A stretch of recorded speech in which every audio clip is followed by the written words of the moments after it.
السلام علیکم ورحمۃ اللہ وبرکاتہ۔ صلی علی رسول الکریم۔ انجینئر علی مرزا سے جو ہمارے اختلافات ہیں، علماء کے اختلافات ہیں، وہ ساری دنیا کو معلوم ہے۔ جناب انجینئر علی مرزا کے نظریات سے ہم متفق نہیں ہیں، میں جہلم بھی گیا اسی سلسلے میں، لیکن جب تک دلائل کا جواب دلائل سے چل رہا تھا معاملہ ٹھیک تھا۔ اب ایک فتویٰ آیا ہے سامنے جو بڑا پھیلایا جا رہا ہے، ایک مولانا صاحب کی طرف سے فتویٰ دیا گیا کہ جی انجینئر صاحب کا قتل جائز ہے۔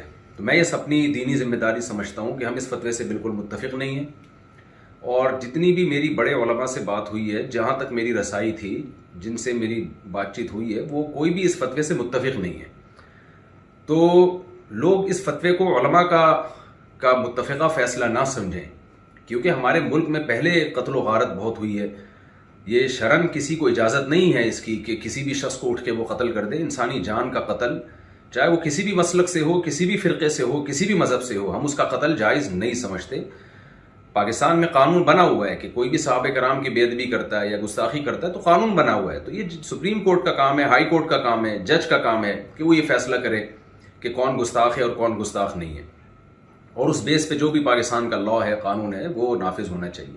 لیکن یہ جو ایک فتویٰ دیا گیا ہے کہ جی اٹھ کے قتل کر دیا جائے، یہ بالکل ٹھیک نہیں ہے۔ میرے 20 اختلافات ہیں انجینئر علی مرزا سے، میرے کیا، اہل سنت والجماعت کے علماء انجینئر علی مرزا کے عقائد کو درست نہیں سمجھتے، لیکن قتل و غارت کے فتوے دینا، انسانی جان غیر محفوظ ہو جائے ہمارے ملک میں، یہ بالکل جائز نہیں ہے۔ ہم اس کی پرزور مذمت کرتے ہیں، اور اس کو علماء کا فتویٰ نہ سمجھا جائے۔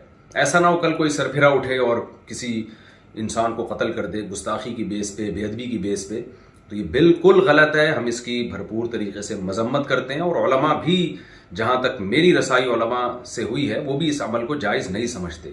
تو ملک میں امن کی کوشش کریں، اور دلائل کی دنیا میں رہ کے ہی بات کی جائے گی، اس سے آگے بڑھنے کی کوشش نہ کریں، قانون اپنے ہاتھ میں لینے کی قطعاً کوشش نہ کریں۔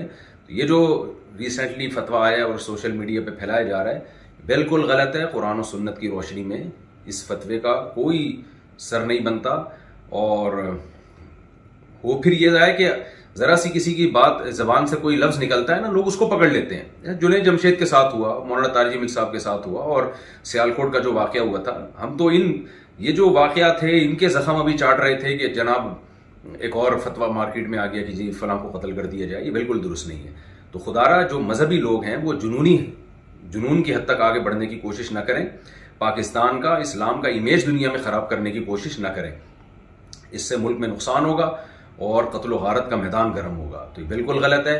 لہذا میں ابھی نیچے آیا ہوں گھر سے اتر کے، صرف اس کلپ کو ریکارڈ کروانے کے لیے، کیونکہ مجھے نہیں معلوم تھا کہ اس طرح کا سوشل میڈیا پہ کوئی فتویٰ پھیلایا جا رہا ہے۔ تو دیگر علماء سے بھی میرا مشورہ ہوا، تو سب کا یہی مشورہ تھا کہ ہمیں فوراً اس کے خلاف ایک بیان ریکارڈ کروانا چاہیے، اس فتوے کے خلاف، کہ یہ علماء کا فیصلہ ہرگز نہیں ہے، نہ قرآن کا ہے، نہ حدیث کا ہے، اور نہ علماء کا فیصلہ ہے۔ اس سے ملک میں فساد پھیلتا ہے، اور اللہ تعالیٰ فساد پھیلانے والوں کو پسند نہیں کرتے۔ تو ملک میں ہر ایک کی جان محفوظ ہونی چاہیے، چاہے وہ کسی بھی مسلک سے اس کا تعلق ہو، یا کسی بھی فرقے سے، یا کسی بھی مذہب سے، کوئی بھی رائے ہو۔ دلائل کی دنیا میں آپ ضرور ڈیبیٹ کریں، دلائل کی دنیا میں آپ ضرور ایک دوسرے کو چیلنج دیں، اور اگر آپ سمجھتے ہیں کہ کسی نے کوئی کام ایسا کیا ہے جو آئین کے خلاف ہے، اسلام کے خلاف ہے، تو لاء کے ذریعے اس میں پنشمنٹ کی کوشش کی جائے، قانون کا سہارا لیا جائے، جج فیصلہ کرے گا کہ کیا سزا بنتی ہے یا نہیں بنتی۔